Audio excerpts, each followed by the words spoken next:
garabka xisbiga mucaaradka ee uu ciido hogaamiye murashaxa xisbigaasi Jamaal Cali Xuseen ayaa dacwad ka dhana gudoomiye Faysal Cali Waraabe maanta waxay u gudbiyeen guddiga diiwaangelinta ururada iyo ansixinta axsaabta ee Soomaaliland waxaana dacwadaasi ay la xidhiidhaa muranka kala qaybiye xisbigaasi garyaqaanada u doodaya garabka uu hogaamiye murashaxa oo kala ah Maxamed Saciid Xirsi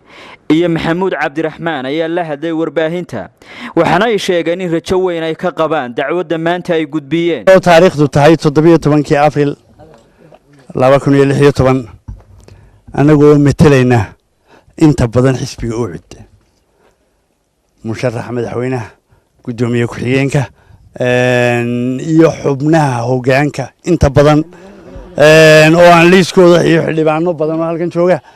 oo golaha deegaanka xildhibaano baarlamaanka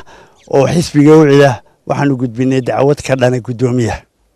dacwadda ujeedadeedu waxa weeyaan xisbiga oo gudoomiyaha oo ka baxay sharcigii in sharciga lagu soo dabaalo dib loo dhiso hay'adihiisii xisbigu xisbi qaran oo la wada leeyahay uu noqdo waana dacwad aanu ku kalsoonahay inaanu cadaalad iyo muxuu ahaa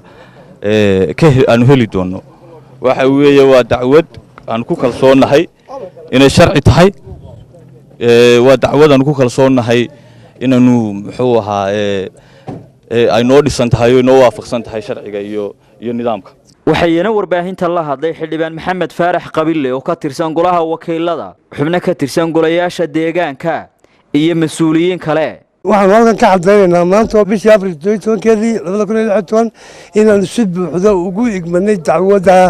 looradii hortiina taagan Faysal wuxuu yiraahdaa wadani bareebaya isagoo xisbigiisa hankiisii uu ka gaciyo han kale uu rabaa inuu doonto marka waxa uu sheegay wadanina isku guursan doona haddaad kaaga burburiso anigoo ah kamida mas'uuliyiinta xisbiga kana mid ah aasasayaashii xisbiga buddigii xisbiga waxaanu maanta gudbinay sidii ay idinku sheegeen looyersku dacwaddii badbaadinta xisbiga